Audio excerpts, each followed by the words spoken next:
7. I hope you had a fabulous weekend. I just thought I'd make a wee video explaining our learning for this week.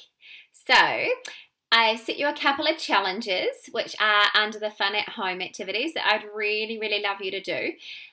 Two in particular. So one is creating a crazy hat to wear to our Google Meet on Thursday.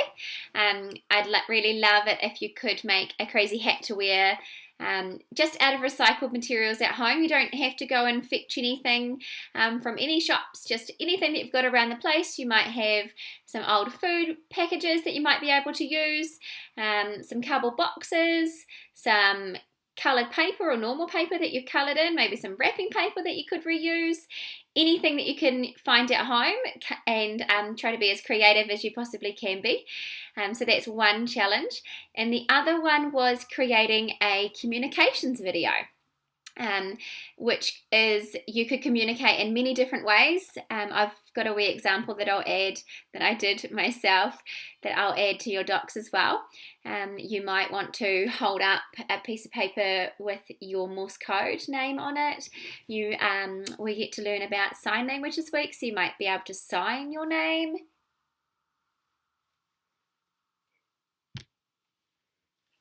Y is my name. You might be able to introduce yourself in a different language, possibly.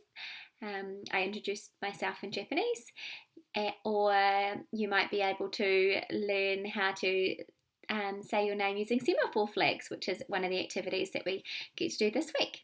I'll log on and show you what your Google Doc looks like and just run through everything with you. So this is our Google Doc for this week. So it just states that we're going to be learning about communication again this week, but our focus will be on letter writing, semaphores, sign language, and animal communication. I've just put the note again. Please, once you finish an activity, can you highlight it in yellow and then leave a comment using the comment section up here. So highlight where you want to leave the comment on the activity, click the plus or the comment box, and just type done and then comment, and it's there, and it just pops up and gives me a note, an email to say that you've done it. So I've also done an overview of a timetable again. That is completely optional if you want to use it or not. I know sometimes having it written out like this is helpful to people so they know what they need to do in order to have everything done by Friday. I know a lot of your bubble lives are very busy and it's unrealistic to expect you to do everything, so please just make sure that you are doing what you can. Also note again, we've got a Google Meet this morning on Monday at 10 a.m. and then we've got a Google Meet at 10 a.m. on Thursday wearing your crazy hat. Can't wait to see them. So instead of fun at home, I've called it weekly challenges. So there's 3 weekly challenges that I would really like everybody to have a go at doing, if you could, this week. I haven't set you as much stuff down the Google Doc as we had last week because I want you to have a go at doing these weekly challenges. So challenge 1 is the crazy hat challenge that I talked to you about, using recycled materials at home. It's amazing what you can create with what you have around your house. You don't need to go to the shop to get anything extra, and see if you can do it without having any help. Please make sure that you ask your adults if you are able to use the resources before you use them though.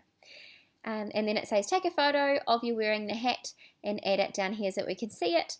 But I will also get to see it on Thursday for our Google Meet. Challenge 2, I talked a little bit about, so it's the communication challenge, so choosing up to 3 ways and take a video of yourself communicating in these ways and then email it to me.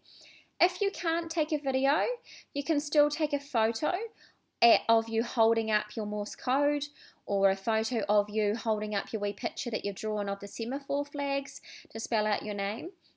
So there are other ways that you can do it other than a video if the video is being quite challenging, or you don't have somebody at home who can take the video for you because they are busy at home too. If you are having trouble getting that done, just flick me an email or leave a comment on the doc and I will see if I can help you. Challenge 3 is the photography challenge. I love seeing your photos and seeing what you've been up to in your bubble. So it just says try to attach at least 2 photos showing me what you've been doing in your bubble this week. It doesn't have to be school related. And it's really nice to add those to our Room 7 highlights as well so that everyone else can see what you've been doing as well. So for reading this week, we've got 2 tasks. So the task 1 is a sign language task. So it says watch this video and you just click the link and it shows you how to sign each letter using New Zealand Sign Language.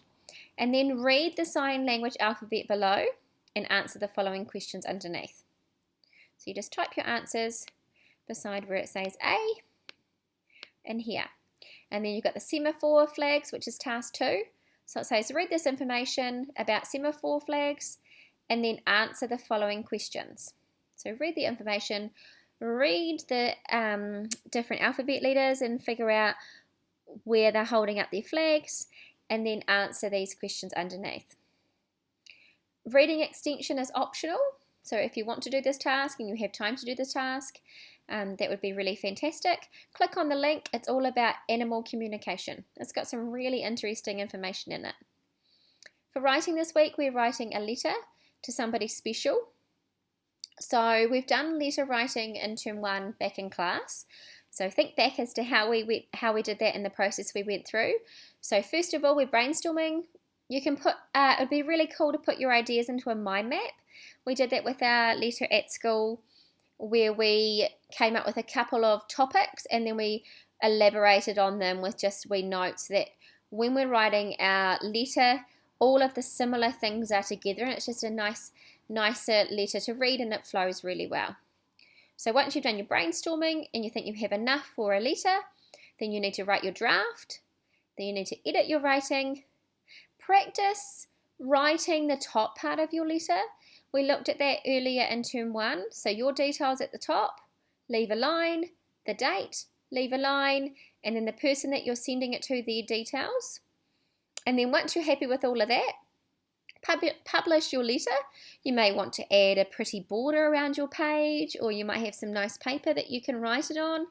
Think about how you can make it special for the person that you're sending it to. Maybe you might want to draw a wee piece of artwork to put in their letter. It's really nice to have a letter in the mail, especially a handwritten letter, especially if it is a surprise and they don't know it's coming. Publish your letter and take a photo of you holding it and attach your photo onto the doc so I can see you holding your marvellous letter. If you want me to read your letter, you can take a photo of the actual letter and attach it to the doc as well if you want to. So that's writing. So we just got 1 task this week, but it's quite a big task, so it should be a decent sized letter. For maths this week, we've got 2 tasks. So practicing your times tables again like we did last week. And then task 2 is looking at angles. Now we haven't looked at angles in Room 7 this year, but some of you would have looked at angles in the past.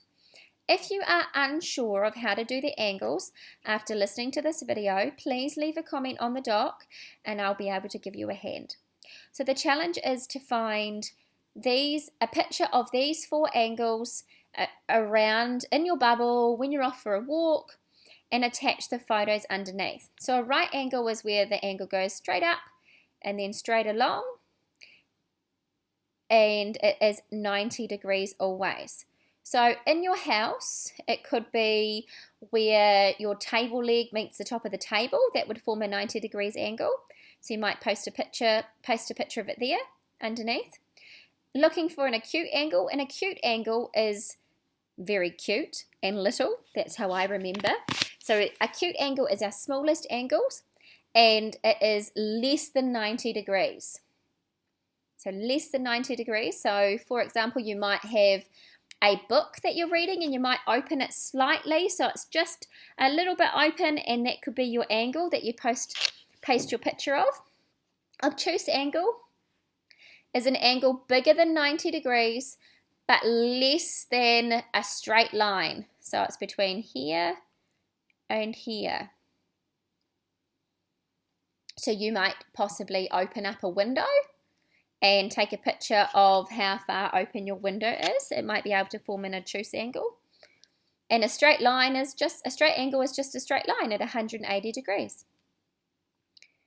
And then the maths extension, which is optional, is thinking about the types of angles that the flag holder makes by holding up the 2 flags. So you look at the angle like that, or like that, or like that, or like that. And then you need to decide if A would make an acute angle, an obtuse angle, or a reflex angle. And we didn't talk about reflex earlier, so you might need to look that up if you want to give the extension challenge a go. Hopefully that all makes sense. We're going to be catching up for a Google Meet at 10 o'clock anyway. If you have any questions about the learning for this week, that'd be a really awesome time to ask, or you can flick me an email, or you might want to ask a question on the doc, and I'll be more than happy to help you. Have an awesome week. See you at the Google Meet. Bye. Konnichiwa. Watashi wa Kirsty desu.